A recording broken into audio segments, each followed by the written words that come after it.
membaca Alkitab itu kan menurut gue sih penting ya, Ben. Iya. Walaupun beberapa waktu lalu kan ada sempat terjadi dalam tanda kutip ya hebohan, polemik karena ada seorang hamba Tuhan yang bilang, oh Alkitab tidak ada perintah untuk membaca, yang ada perintahnya merenungkan. Alkitab itu menurut gue satu bagian yang positif ya, yang harus itu salah satu disiplin rohani yang harus kita bangun dalam kehidupan kita ya. Ya mungkin banyak yang kita baca kita belum ngerti, tapi dengan memulai membaca, menurut gue disitulah Roh Kudus bisa bekerja memberi pengertian-pengertian ya. Ada banyak orang-orang Kristen yang kemudian cuma membaca Alkitab ayat-ayat tertentu yang dia suka, yang tadi lu bilang tadi di awal ya kan. Nah ada baiknya kan kalau kita nonton sebuah film, kita nonton dari awal sampai selesai ya kan?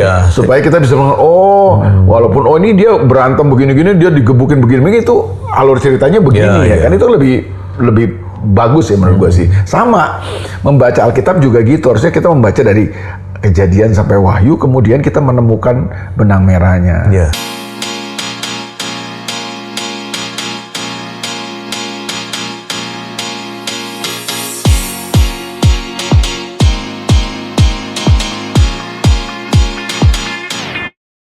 Shalom Bapak Ibu Saudara, puji Tuhan, senang sekali jumpa lagi dalam program kesayangan kita tentunya yang selalu hadir di ruang-ruang saudara sekalian. Garansi, gali kebenaran sejati, membahas yang esensi bukan yang sensasi. Saya berharap kita semua tentunya semakin menonton program ini semakin cerdas dalam memahami kebenaran firman Tuhan untuk kita terapkan dalam kehidupan sehari-hari.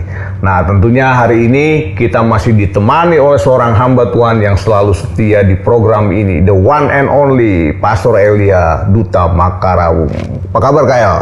Baik, puji Tuhan. Puji Tuhan, sehat-sehat selalu ya. Amin dan aman. Luar biasa. Puji Tuhan, Tuhan pelihara terus Ben. Ajaib Tuhan, ajaib luar biasa. Nah, kita hari ini akan mengangkat topik nih kayak sehubungan dengan, saya percayalah kita semua pemirsa Garansi tentunya tidak asing membaca Alkitab ya, membaca firman Tuhan itu mungkin sebagian besar dari kita sudah ditanamkan dari sejak kita masih sekolah minggu, waktu kita masih kecil untuk rajin baca Alkitab. Apalagi kalau berkenaan dengan nanti kalau baca Alkitab nanti adik-adik dapat ini, dapat itu, bagus ya. Itu kan membangun budaya literasi anak dari sejak kecil. Nah, tapi ada banyak orang mungkin juga sekarang, saya nggak tahu ya, apakah karena mungkin perubahan zaman yang begitu cepat ya.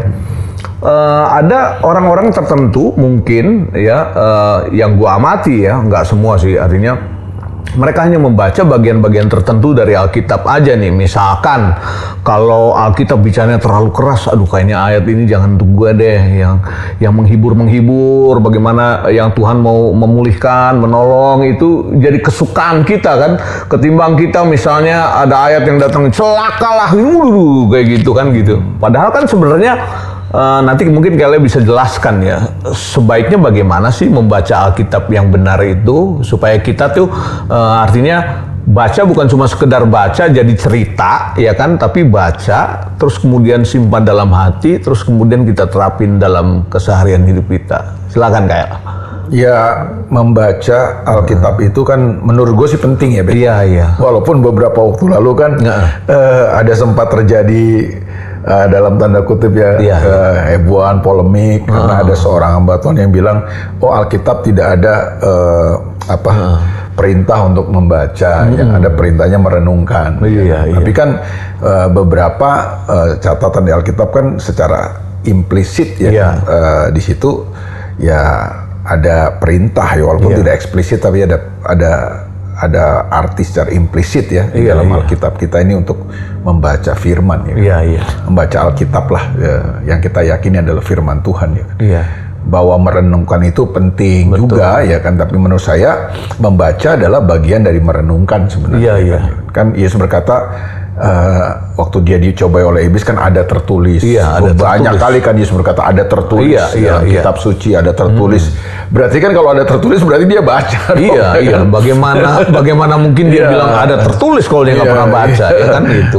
Justru karena dia membaca makanya dia bilang ada tertulis, karena dia membaca apa yang ditulis kan gitu kan. Jadi menurut gua gerakan untuk membaca Alkitab itu menurut gue satu bagian yang positif ya, yang harus itu salah satu disiplin rohani yang harus kita bangun dalam kehidupan kita ya, supaya kita bisa punya pengetahuan tentang firman Tuhan. Karena kalau kita nggak membaca Alkitab, dari mana kita bisa tahu tentang firman Tuhan? Ya betul, kita dengar khotbah, tapi kan nggak cukup menurut gue ya cuma dengar khotbah di hari Minggu, tapi kita juga perlu membangun satu kebiasaan baru dalam kehidupan kita, yaitu membaca Alkitab jadi satu kegemaran, satu kesukaan. Itu yang Mazmur pasal 1 bilang kan? Iya kan? Tetapi yang kesukaannya Taurat Tuhan, Taurat Tuhan kan, yang merenungkan Taurat itu siang dan malam. Berarti kan itu harus menjadi hobi.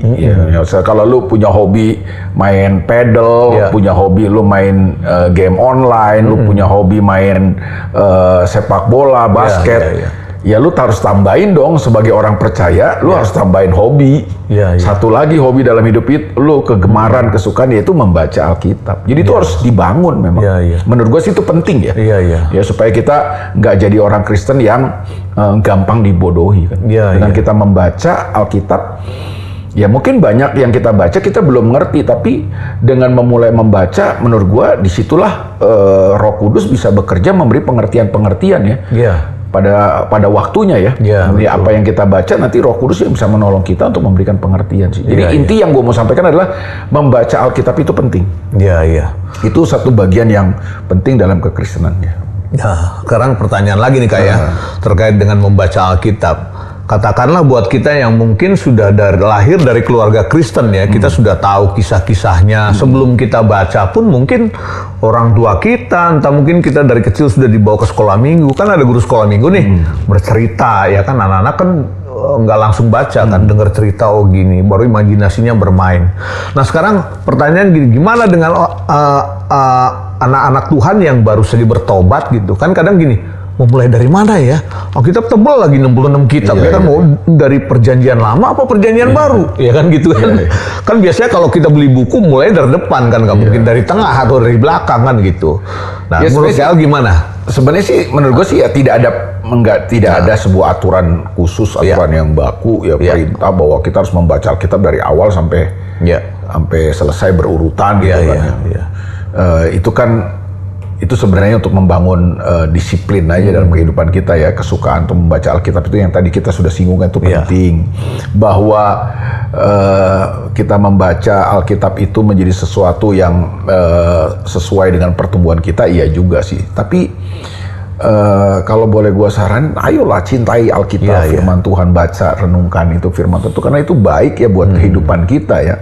Nah, memang muncul masalah. Ada banyak orang-orang Kristen yang kemudian cuma membaca Alkitab ayat-ayat tertentu yang dia suka, yang tadi lu bilang tadi di awal ya kan. Nah, gue belum jawab tuh ya Bet ya. Jadi menurut gua ada saatnya, ada baiknya ya, menurut gua ada baiknya kita mulai membaca Alkitab itu secara berurutan. Karena Alkitab itu ternyata bukan hanya kumpulan ayat-ayat. Menurut gua ya. Alkitab kita juga bukan sekedar kumpulan kisah-kisah. Kayak buku Abraham, gitu Musa, Daud, ya itu kisah-kisah menarik ya. Tapi itu bukan sekedar kumpulan kisah-kisah Alkitab itu. Nanti kalau kita cuma membaca kisah-kisah itu, akhirnya gagal menemukan apa sih sebenarnya benang merah dari Alkitab kita. Nah, menemukan benang merah Alkitab itu penting, Ben. Supaya ketika kita membaca seluruh Alkitab kita ini, lalu kita membaca kisah tentang Daud, tentang Musa, tentang Abraham, kita membaca ayat di Perjanjian Baru, ayat di Perjanjian Lama, itu kita sudah ada di dalam tracknya gitu. Nah, seringkali kan kita baca comos sana comos sini atau dari lompat sana lompat sini, itu kita akhirnya gagal menemukan apa sih sebenarnya yang Alkitab maksudkan. Jadi membaca Alkitab secara berurutan dari Kejadian sampai Wahyu dan menemukan benang merah Alkitab itu penting. Nah, lewat kesempatan ini mungkin kita mau membagikan ya Bet ya. Mungkin ada pemirsa-pemirsa kita yang belum sempat baca Alkitab dari Kejadian sampai Wahyu. Ada yang sudah mungkin kan, tapi ada mungkin yang belum. Nah, kita mau kasih tahu hari ini apa sebenarnya benang merah Alkitab dari Kejadian sampai Wahyu. Nah, ibarat sebuah film ya Bet ya. Kalau lu nonton film, apalagi film action, memang yang seru tuh biasanya di tengah ya kan. Ya. Makanya kecenderungan orang akhirnya menonton di tengah ya kan, seru. Tapi kan kalau kita cuma menonton yang bagian serunya yang di tengah, kita akhirnya gagal menemukan alur ceritanya apa ya. Secara utuh. Iya. Mungkin secara actionnya, teknik berkelahinya, teknik pukulannya mungkin hebat ya, keren ya kan. Tapi kita akhirnya gagal menemukan apa sih sebenarnya isi cerita daripada film ini kan, karena kita nontonnya di tengah ya kan. Nah, ada baiknya kan kalau kita nonton sebuah film, kita nonton dari awal sampai selesai ya kan, supaya kita bisa walaupun ini dia berantem begini-gini, dia digebukin begini-begini, itu alur ceritanya begini ya kan, itu lebih bagus ya menurut gue sih. Sama membaca Alkitab juga gitu, harusnya kita membaca dari Kejadian sampai Wahyu, kemudian kita menemukan benang merahnya. Nah, benang merah Alkitab itu penting menurut gue, supaya ketika kita membaca ulang Alkitab kita, kisah-kisah itu, ini loh maksudnya Alkitab itu ya. Jadi Alkitab itu adalah sebuah narasi sebenarnya. Narasi yang mau dijelaskan, diceritakan, disampaikan kepada kita. Dengan harapan ketika kita membacanya, kita bisa mengerti dan memahami apa rencana Tuhan dari kekal sampai kekal. Buat manusia, buat dunia ini. Gitu loh, Ben. Ya kan? Nah, menurut gua kita mulai ya, bisa mulai ya? Silakan, Kak. Nah, menurut gua ada 4 ya minimal ya. Tema besar Alkitab kita ini ya kan. Iya kan?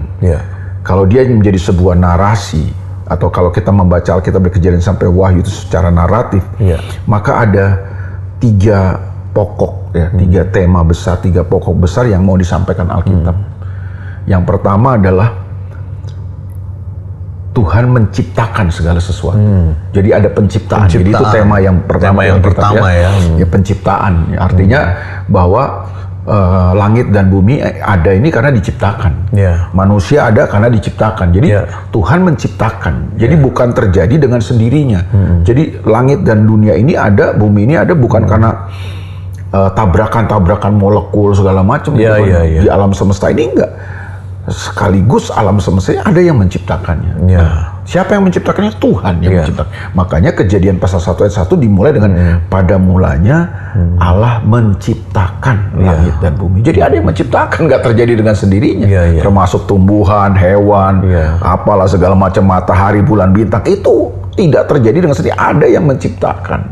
Jadi tema besar yang pertama di Alkitab adalah penciptaan. Alkitab mau kasih tahu bahwa Tuhanlah yang menciptakan segala sesuatu. Bayangkan kalau Tuhan yang menciptakan segala sesuatu, betapa besarnya dia kan. Nah, sebagai klimaks daripada penciptaan Tuhan itu, Tuhan menciptakan manusia. Kejadian 1 ayat 26 itu. Coba lu baca dulu. Nah, ini klimaksnya nih. Di tema yang besar yang pertama atau narasi yang pertama dari Alkitab kita. Iya kan? Kita baca bagian yang ini ya, penting ya, Kejadian 1 ayat 26 yang tadi Kyle bilang katanya klimaks dari penciptaan Tuhan nih. Demikian kata firman Tuhan, berfirmanlah Allah, baiklah kita menjadikan manusia menurut gambar dan rupa kita, supaya mereka berkuasa atas ikan-ikan di laut dan burung-burung di udara, dan atas ternak, dan atas seluruh bumi, dan atas segala binatang melata yang merayap di bumi. Iya, jadi jelas kan di ayat ini disampaikan inilah tujuan manusia diciptakan. Manusia diciptakan serupa dan segambar dengan Tuhan sebagai puncak atau klimaks daripada penciptaan Tuhan. Setelah dia menciptakan langit bumi, dia menciptakan semua yang ada ya kan, matahari, bulan, bintang, darat dan laut ya kan, hutan, pohon, tumbuhan, binatang, hewan. Nah, dia menciptakan manusia. Kenapa dia menciptakan manusia serupa dan segambar dengan dia? Karena melalui manusia inilah Tuhan mau menghadirkan kerajaannya di bumi ini. Kan di sorga itu ada kerajaan. Dia kan raja yang memerintah, punya pemerintahan namanya kerajaan Allah, kerajaan sorga. Nah, apa yang ada di sorga itu mau dia transfer ke bumi kan. Nah, supaya di bumi ini bisa terjadi seperti yang ada di sorga. Maka Tuhan menciptakan manusia serupa dan segambar dengan dia, supaya manusia bisa berkuasa di bumi ini. Artinya melalui manusia Tuhan bisa menghadirkan pemerintahannya, kerajaannya di bumi ini. Jadi ketika manusia menghidupi sistem dan cara hidup Tuhan atau kerajaannya itu, maka bumi ini akan penuh dengan kemuliaan Tuhan, sama seperti di sorga. Ya. Itulah tujuan Tuhan menciptakan langit, bumi, dan manusia. Ya. Jadi ini tujuan Tuhan dari awal. Jadi dia punya rencana dalam kekekalan itu. Tujuan dalam kekekalan adalah supaya manusia dalam keserupaan dengan Tuhan, manusia bisa memerintah bumi ini, manusia bisa berkuasa atas bumi ini. Jadi lewat manusia Tuhan bisa menghadirkan kerajaan pemerintahannya, sehingga apa yang ada di sorga bisa terjadi di bumi. Itulah tema yang pertama yang Alkitab mau ceritakan kepada kita. Iya, tentang penciptaan ya. Nah, karena ada tema yang pertama, lalu muncullah ada tema yang kedua. Tema yang kedua. Nah, apa tema yang kedua atau narasi yang kedua, Bet? Setelah penciptaan ini ada apa? Ada kejatuhan manusia. Kejatuhan. Jadi manusia yang diciptakan serupa dan segambar dengan Tuhan, supaya manusia bisa berkuasa atas bumi ini, gagal, jatuh dia, ketipu dia sama iblis, ya kan? Kemakan tipu daya iblis, ya kan? Sehingga akhirnya yang terjadi manusia jatuh dalam dosa. Jadi ada kejatuhan. Itulah tema Alkitab yang kedua atau narasi yang kedua dari Alkitab adalah ada kejatuhan. Setelah ada penciptaan, ada kejatuhan. Nah, siapa yang jatuh? Manusia yang jatuh, ya kan? Jatuh kemana manusia? Jatuh ke dalam dosa. Tapi jatuh dari mana manusia? Menurut lo jatuh dari mana, Bet? Jatuh dari keserupaan itu lah dengan Kristus. Iya, betul. Jadi manusia tidak pernah jatuh dari sorga. Iya. Karena banyak orang Kristen memahami manusia jatuh dari sorga. Jatuh ke dalam dosa itu maksudnya manusia jatuh dari sorga. Enggak, manusia tidak pernah didesain Tuhan untuk sorga kan. Manusia didesain Tuhan untuk di bumi ini. Nah, ini menarik nih, Kak. Iya, kan? Mohon maaf ya, gue potong di bagian itu dulu. Jadi manusia, sekali lagi tadi Kak bilang, tidak didesain untuk di sorga ya. Jadi dari kekekalan Tuhan mendesain manusia untuk berada di bumi. Dan ini kan mungkin ya bagi sebagian kita pemirsa Garansi, berita macam apa lagi nih? Tenang saudara-saudara, ini pasti on the track dengan apa yang Alkitab tulis. Oleh sebab itu kita jangan memahami Alkitab itu sepotong-sepotong ya. Tapi memang benar, kenyataannya begitu. Betul. Kan? Manusia tidak pernah ditaruh di sorga. Manusia kan ditaruh di bumi. Taman Eden itu kan ada di bumi kan. Itu waktu Tuhan menciptakan manusia yang segambar dan serupa dengan Dia, itu kan Tuhan taruh dia di bumi kan. Taman Eden untuk mengelola bumi ini kan. Dalam konteks itu Adam dan Hawa Taman Eden kan. Tapi akhirnya kan mereka keluar. Mereka jatuh dalam dosa. Nah, jatuh dalam dosa itu kan sekali lagi itu pengertiannya bukan jatuh dari sorga kan. Mereka jatuh dalam dosa itu maksudnya apa? Mereka keluar dari tujuan Tuhan. Yang segambar tadi ya, dan serupa kan? Tuhan ya. Iya kan, coba lu baca di Roma pasal 3 ya. Oke. Kita baca bagian ini penting juga supaya kita tidak salah ya. Dalam memahami kebenaran secara utuh. Kita akan lihat dalam kitab Perjanjian Baru dalam surat Roma, surat Rasul Paulus kepada jemaat di Roma, Roma pasal 3 ayat 23 ya Kak ya. Roma pasal 3 ayat 23, demikian kata firman Tuhan. Karena semua orang telah berbuat dosa dan telah kehilangan kemuliaan Allah. Jadi bahasa Inggrisnya bilang manusia telah jatuh dalam dosa kan. Jatuh dari standar Tuhan itu, jatuh kan. Maksudnya jatuh ke dalam dosa, tapi jatuh dari mana? Jatuh dari kemuliaan Tuhan itu kan, dari standar Tuhan, keserupaan dengan Tuhan itu. Makanya di situ dikatakan yang hilang dari manusia bukan sorga kan. Jadi manusia tidak kehilangan sorga. Manusia kehilangan kemuliaan. Kemuliaan itu kan bicara kualitas Tuhan. Jadi sifat kualitas Tuhan yang Tuhan taruh dalam diri manusia supaya manusia bisa hidupi itu di bumi ini rusak, hilang ya kan. Itulah yang disebut dengan jatuh dalam dosa. Jadi sejak saat itu manusia bukan menghidupi kualitas Tuhan, manusia tidak menghidupi lagi sifat karakter Tuhan, tapi manusia menghidupi kualitas dosa. Iya kan? Manusia diperbudak oleh dosa itu akhirnya. Itulah narasi yang kedua dari Alkitab kita. Itulah tema yang Alkitab mau ceritakan kepada kita, jelaskan kepada kita. Nah, betul nggak, Bet? Jadi ada yang kedua, ada kejatuhan. Sejak saat itulah gambar dan rupa Tuhan itu hilang dari hidup manusia. Manusia tidak menghidupi lagi keserupaan dengan Tuhan. Manusia tidak lagi menjadi gambar Tuhan di bumi. Manusia mau berkuasa tapi tanpa keserupaan dengan Tuhan.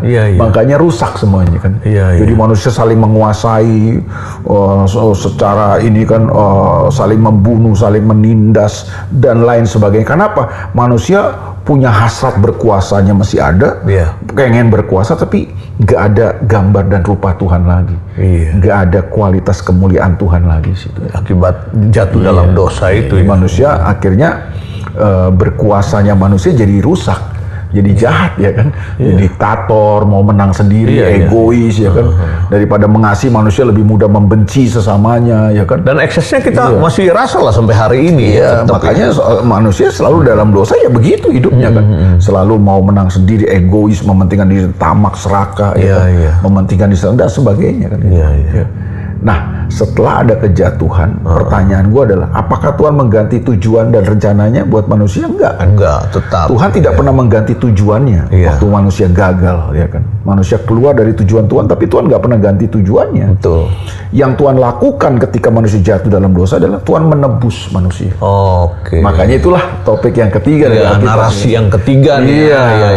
Disitulah ketika manusia jatuh, apa solusi Tuhan? Solusi Tuhan adalah jawaban Tuhan buat manusia yang jatuh dalam dosa adalah penebusan. Nah, penebusan itu apa sih? Ya kan? Penebusan itu bukan upaya Tuhan untuk membawa manusia bisa masuk surga. Tapi penebusan itu adalah upaya Tuhan untuk mengembalikan manusia kembali kepada tujuan awalnya itu. Tujuan semulanya itu. Supaya manusia hidup serupa dan segambar dengan Dia, manusia bisa berkuasa memerintah di bumi. Kan itu sebenarnya. Nah, ini mungkin ya, Kel. Gue aja setelah mengerti kebenaran ini, gue pikir banyak cara berpikir gue yang berubah nih. Jadi selama ini kan kita hanya pemberitaannya adalah kalau kita melakukan kebenaran firman Tuhan, nanti saatnya akan datang, entah Tuhan datang pada kali yang kedua lewat rapture gitu atau kita sendiri yang mengalami kematian gitu ya. Kemudian Tuhan akan siapkan tempat di sorga nanti kan gitu. Jadi kita dibawa ke sana tapi kita akhirnya jadi nggak bertanggung jawab kan. Padahal kan sebenarnya tujuan penebusan itu adalah supaya manusia yang telah keluar dari tujuan Tuhan ini bisa kembali lagi kepada tujuan Tuhan itu kan, menghidupi tujuan Tuhan itu. Makanya kata dosa di Perjanjian Lama itu hamartia kan? Artinya apa? Keluar dari tujuan, meleset dari tujuan. Itulah kan dosa kan. Nah, solusi dari Tuhan apa? Solusi dari Tuhan adalah bukan perbuatan baik. Solusi dari Tuhan adalah ditebus. Karena dosa bukan sekedar perbuatan kan, tapi perbudakan itu kan. Makanya manusia ditebus, dikeluarkan dari perbudakan dosa, lalu apa? Dikembalikan kepada tujuannya, supaya manusia bisa menghidupi lagi tujuan Tuhan. Jadi lewat karya Yesus di kayu salib, Dia mengembalikan apa yang pernah hilang dari hidup manusia kan. Apa itu? Surat Roma bilang kemuliaan itu ya. Gambar dan rupa Tuhan itu. Coba lu baca deh 2 Korintus pasal 3 ayat 18. Menarik nih ya, luar biasa nih ya.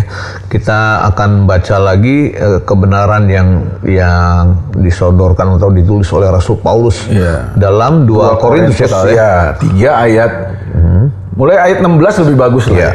2 Korintus 3 kita akan baca mulai dari ayat 16. Ini salah satu aja ya ayat ya. Maksudnya kita nggak bisa membahas semua ayat tentunya tapi kurang lebih inilah yang Alkitab katakan kita ya. 2 Korintus 3 mulai dari ayat 16 sampai 18 mungkin 16 sampai 18. Tetapi apabila hati seorang berbalik kepada Tuhan, apabila hati seorang berbalik kepada Tuhan katanya, maka selubung itu diambil daripadanya. Terus, sebab Tuhan adalah roh, dan di mana ada roh Allah, di situ ada kemerdekaan. Jadi artinya kita dibebaskan kan, kita dimerdekakan kan. Waktu kita berbalik kepada Tuhan lewat karya Tuhan Yesus, ketika kita mengakui dan percaya kepada karya Yesus di kayu salib, kita dimerdekakan kan katanya. Untuk apa kita dimerdekakan kan gitu kan? Ayat 18 bilang apa nih? Ayat 18 bilang begini. Dan kita semua mencerminkan kemuliaan Tuhan dengan muka yang tidak berselubung. Tidak ada selubung lagi, kan? Supaya kita menyatakan kemuliaan Tuhan kan? Jadi dikembalikan lagi kemuliaan itu kan terus? Dan karena kemuliaan itu datangnya dari Tuhan yang adalah roh, maka kita diubah menjadi serupa dengan gambarnya. Dalam kemuliaan yang semakin besar. Jadi kita diubah katanya kan? Iya. Ya, untuk menjadi serupa dan segambar dengan Tuhan lagi kan? Iya, Nah, iya. kata diubah itu kan dipakai kata metamorfosa. Metamorfosa. Ya, metamorpoo ya kan bahasa ya Yunani ya kan, dari kata itu muncul kata metamorfosa. Sebuah perubahan bentuk yang signifikan tapi lewat proses kan, Ben. Makin lama makin indah, makin Iya, lama iya. makin bagus. Iya. Itu yang terjadi pada kupu-kupu kan? Betul. Nah, kayak gitu kurang lebih. Jadi karya salib Tuhan itu menebus kita, itu artinya apa? Mengeluarkan kita dari perbudakan dosa itu, Iya. supaya kita nggak punya cara hidup dosa lagi, Oh, iya. supaya kita kembali bisa punya cara hidup Tuhan. Oh, I see. Iya kan? Iya, iya. Kita bisa menghidupi lagi cara hidup Tuhan, tuh gambar dan rupa Tuhan itu kan. Dalam kemuliaan yang semakin besar. Semakin katanya kan? besar, Iya kan? betul. Itu bahasa Inggrisnya kan from glory to glory. glory, Jadi ya. dari satu kemuliaan kepada kemuliaan yang semakin hari semakin besar. Jadi dalam sebuah proses kita bertumbuh makin lama, makin serupa dan segambar dengan Kristus. Ya, kita dikembalikan kepada tujuan Tuhan itu, bukan sekedar mati masuk sorga. Iya, iya. Ya betul, kalau kita mati kita masuk sorga karena kita punya Yesus ya kan, Iya. ya juru selamat kita. Tapi kan tujuan utamanya bukan sekedar bisa masuk sorga, tapi supaya kita bisa menghidupi kembali tujuan-tujuan Tuhan itu kan, Iya. dalam kemuliaan yang semakin besar. Nah, dari sekarang benih kan katanya ada benih ilahi, dikembalikanlah pelan-pelan lewat proses hidup sampai katanya nanti kita akan mencapai kemuliaan yang sempurna. Iya. Iya kan? Iya. Dari kemuliaan sampai kepada kemuliaan yang semakin besar, Iya. kan? Kemuliaan yang sempurna. Itulah tema Alkitab yang keempat. Yang tadi yang ketiga ya, Kak? Ya, kan ke penebusan. Penebusan. Nah, untuk apa kita ditebus? Supaya kita bisa menghidupi kembali gambar dan rupa Tuhan kan? Betul. Kemuliaan Tuhan dalam hidup kita yang Tuhan akan membawanya lewat sebuah proses, ya kan? Makin lama makin mulia, makin lama mulia, sampai kemuliaan yang sempurna. Kita menjadi serupa dan segambar dengan Dia dan kita memerintah bersama dengan Tuhan. Jadi tema besar yang keempat adalah kemuliaan. Kita akan mencapai kemuliaan. Di Alkitab memberitahu kepada kita, nanti kita akan sampai pada kemuliaan itu. Nah, itulah pengharapan kita. Iya, iya. Jadi pengharapan kita bukan supaya sukses, bukan supaya kita kaya raya, anak cucu kita diberkati, bukan. Tapi pengharapan orang percaya, pengharapan kekristenan kita adalah kita akan mencapai kemuliaan sama seperti Yesus Kristus. Jadi itu kerinduan hati Bapa dari sejak awal tuh gitu ya. Manusia dikembalikan bukan cuma sekedar kembali mati masuk surga kan. Jadi kembali kepada tujuan awalnya Tuhan nih dari sejak awal ya. Dari kekal sampai kekal. Jadi benang, nah itu ya yang tadi kita bilang tadi Kyle Spill bahwa itu adalah benang merah Alkitab. Dengan memahami benang merah Alkitab, jadi kita tahu nih semua kisah itu punya keterkaitan. Nanti ujungnya ke situ kan. Nah, kita di N akan ngapain? Lu coba baca deh Wahyu pasal 22 ayat yang kelima. Ya kan? Ini kan Wahyu pasal terakhir nih kan. Kalau Kejadian 1 ayat 26 tadi kan itu pasal pertama kan. Nah, ini kitab terakhir, pasal terakhir dari Alkitab kita. Kita kan ada di langit baru, bumi baru kan katanya kan. Wahyu pasal 21 dan Wahyu pasal 22 kan. Nah, ngapain kita di sana? Coba lu baca deh ayat 5 aja, Bet. Wahyu, kitab 22. Wahyu pasal 22 ayatnya yang kelima. Dan malam tidak akan ada lagi di sana. Dan mereka tidak memerlukan cahaya lampu dan cahaya matahari. Sebab Tuhan Allah akan menerangi mereka dan mereka akan memerintah sebagai raja sampai selama-lamanya. Jadi informasi yang Alkitab kasih tahu buat kita di Alkitab kitab terakhir, pasal terakhir adalah kita nanti di end hidup kita, paling ujung nih yang Alkitab katakan, kita akan di langit baru bumi baru ngapain? Kita akan memerintah bersama dengan sebagai Tuhan. Raja. Sebagai raja, ya kan? No, kalau kita raja, Tuhan apanya dong? Dia raja di atas segala raja, ya kan? Dia King of all kings. Kita kings ya kan? Dia King of all kings. Kita akan memerintah bersama dengan Dia berapa lama? Selama-lamanya. Lu masih ingat tadi? Bagaimana kita bisa memerintah, bagaimana kita bisa berkuasa, kita serupa dan segambar dengan Dia. Jadi itu gue bilang, kalau kita baca Alkitab, ada benang merahnya. Nah, ini terkait ini nih, Kak. Terkait ini ya, kalau kita baca kan tadi, Tuhan punya tujuan seperti itu, kemudian ujungnya kita akan memerintah bersama dengan Tuhan sebagai Raja. Pertanyaannya, kalau di sana kita memerintah sebagai Raja, apakah di sana ada bangsa-bangsa juga gitu? Ada orang-orang gitu? Iya. Di sana. Kita nggak bisa menggambarkan secara detail ya, pasti karena Alkitab kan memberitahunya kita memerintah. Tapi yang gue bisa jawab adalah kita bukan memerintah siapa kalau menurut gue sih, kita memerintah apa. Karena dari sejak awal Tuhan tidak pernah mendesain manusia untuk memerintah siapa kan. Bener gak sih? Waktu Adam dan Hawa ditaruh di Taman Eden, dia memerintah siapa? Bukan memerintah siapa kan? Dia memerintah apa? Apa yang dia perintah? Taman Eden dan semua yang ada di dalamnya ya kan? Iya dong. Jadi memerintah di situ bukan sekedar kita menguasai manusia atau memerintah manusia. Bahwa mati itu bisa aja sih, tapi yang paling penting adalah kata memerintah dan berkuasa di situ kan pengertiannya apa? Kita mengelola, kita memanage, kita membangun, menjadikan semua lebih baik. Itu sebenarnya kan gitu. Jadi makanya ketika kita percaya kepada Yesus, terima Yesus lahir baru, kita juga berkuasa, kita memerintah. Memerintah siapa dong? Kan bukan memerintah siapa sebenarnya. Hadir dimanapun kita, di pekerjaan kita, di keluarga kita, kita punya pengaruh yang baik. Jadi kata kita itu penting tuh ya kan, pengaruh mengelola semua yang dipercayakan kepada Tuhan, kita bertanggung jawab kelola itu lewat pekerjaan kita, lewat pelayanan kita mengelola, kita serve, kita manage, kita apapun yang Tuhan percayakan kita kelola, semua akan jadi lebih baik gitu. Makanya kalau suami berkuasa memerintah di rumah, artinya bukan dia menguasai istri dan anak-anaknya kan? Tapi bagaimana suami itu bisa mengeluarkan semua potensi yang terbaik dari istrinya, anak-anaknya. Dia bisa membangun istri dan anak itu.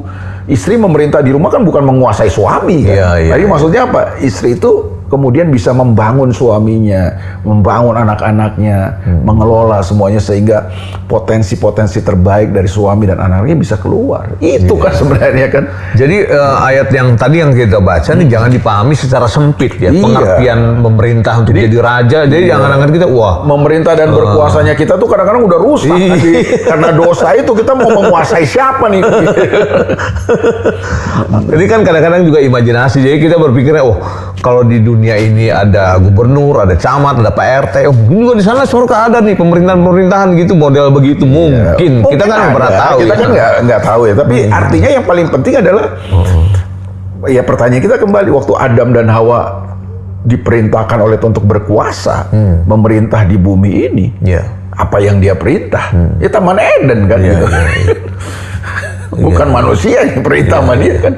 Bagaimana dia bisa mengelola, mengusahakan, merawat, memelihara Taman Eden itu kan, Kejadian 2 ayat 15. Karena terus terang aja ya, pengajaran kayak gini nih, gue baru belakangan ini ngerti gitu, dan mendarat di hati gue, dan gue pikir ini satu misteri yang jarang diungkap, dan baru kali ini, gue sih akui baru kali ini, setelah kita mengerti benang merahnya tujuan awal Tuhan tuh begitu, ya kita jadinya dalam membaca Alkitab secara benar gitu, secara narasi kan tadi kan ada 4 yang kayak penciptaan, kemudian dari kejatuhan manusia dalam dosa, kemudian kita butuh penebusan, kemudian Tuhan kembali lagi kita kepada kemuliaannya, gitu ya. Jadi dengan memahami 4 narasi ini, kita seluruh kisah-kisah dalam Alkitab itu jadi punya korelasi satu dengan yang lainnya. Jadi semua kisah di Alkitab atau bagian-bagian firman Tuhan akan mengacu kepada 4 tema selalu ini. Pada 4 itu ya. Akan mendorong kita, mengarahkan kita bagaimana kita jadi pribadi-pribadi yang menghidupi sifat dan gambar dan rupa Tuhan, ya kan? Selama kita hidup di bumi ini, ya kan? Dan sampai nanti, ya kan? Lalu kemudian kita menyatakan kemuliaan Tuhan. Lewat apa? Lewat hidup kita, lewat pekerjaan kita, lewat pelayanan kita, lewat semua yang Tuhan percayakan pada kita, kita kelola dengan baik. Jadi kalau yang diajarkan begini, kalau kita ngerti Alkitab begini, kita dimanapun kita berada, kita kan jadi anak Tuhan yang bertanggung jawab. Iya kan? Kita akan menghadirkan kerajaan Tuhan di bumi ini, ya kan? Di keluarga kita, di pekerjaan kita, dimanapun gitu. Itu kita berharap seperti itu ya. Tentunya pemirsa Garansi yang menyaksikan program ini, ambil pembicaraan yang penting ini. Ya, saya rasa saudara juga nontonnya jangan di tengah-tengah atau udah bagiannya scroll aja cuma 1 menit kemudian kita komentar seluruhnya, enggak. biasakan membangun literasi yang cerdas dan baik. Saksikan dari awal, pahami dari awal, kemudian minta Roh Kudus untuk menerangi hati dan pikiran kita lagi tentunya ya Kak ya. Sehingga kita kalau komplit tuh enak gitu ya kan. Kalau daripada setengah-setengah tuh nggak enak. Betul. Segala sesuatu yang kita nikmati setengah-setengah nggak enak, setengah jadi, setengah matang, aduh nggak enak lah pokoknya. Jadi komplit. Ambil pembicaraan ini dari podcast ini hari ini, ambil saripatinya yang hal-hal yang esensi sehingga kita bisa terapkan dalam kehidupan kita sehari-hari, sehingga kita bisa mengerti benang merah Alkitab ini punya keterkaitan satu dengan yang lain. Lebih dari itu, Tuhan punya, ternyata dari pembicaraan kita nih saudara ya, saya simpulkan bahwa Tuhan punya rencana yang sangat dahsyat dalam kehidupan kita. Dia kembalikan kita dari orang-orang yang sudah jatuh dalam dosa kembali kepada kemuliaannya dari sejak awal sebelum dunia dijadikan. Dahsyat Tuhan kita. Gitu ya Kel ya? Iya, siap. Tuhan berkati kita semua dan kita akan berdoa untuk saudara-saudara semua yang punya pergumulan mungkin, yang punya masalah. Mari sama-sama kita doa. Mari kita doa Kel ya. Bapak, kami bersyukur untuk pembicaraan yang sangat memberkati kami hari ini. Kami mendapat lagi satu pencerahan, pewahyuan yang baru. Bukan cuma sekedar kami kemudian diciptakan, kemudian waktu kami mati kami masuk sorga. Lebih dari itu, Tuhan punya rencana yang hebat dalam hidup kami, supaya kami mengalami keserupaan dengan Kristus dalam hari-hari hidup kami, dalam setiap tanggung jawab kami, dalam pekerjaan kami, dimanapun Tuhan menempatkan kami berkarya dengan bertanggung jawab, karena memang itu tujuan Tuhan dari sejak awal mulanya ya Tuhan. Kami mungkin harus jatuh dan mengalami kejatuhan, tetapi Tuhan mencari kami yang jatuh, yang hilang ini untuk dikembalikan kepada rancangan-Mu yang semula, untuk menjadi serupa dan segambar seperti diri-Mu Bapa. Terima kasih untuk pembicaraan pada hari ini lewat program Garansi hari ini. Semua pemirsa yang menyaksikan program ini diberkati Tuhan, dibaharui hati dan pikirannya, sehingga kami menerapkan firman Tuhan dalam keseharian hidup kami. Tolong kami Tuhan, apapun yang sedang anak-anak-Mu alami hari ini, entah itu sakit penyakit, entah itu kesulitan dalam pekerjaan, Tuhan campur tangan dan berikan kepada kami kekuatan untuk melewati masa-masa yang sulit ini, karena kami tahu di lembah kekelaman, di titik terendah dalam kehidupan kami, ada Tuhan yang berkuasa, yang selalu menolong dan menopang hidup kami. Dan kami mau berkata syukur untuk segala hal yang terjadi dalam hidup kami. Terima kasih Tuhan, berkat-Mu atas umat-Mu, bagi-Mu segala pujian, hormat, dan kemuliaan sampai selama-lamanya. Dalam nama Yesus Tuhan dan Juru Selamat kami doa dan ucap syukur. Haleluya. Amin. Amin. Tuhan berkati kita semua, sampai berjumpa pada program Garansi yang akan datang.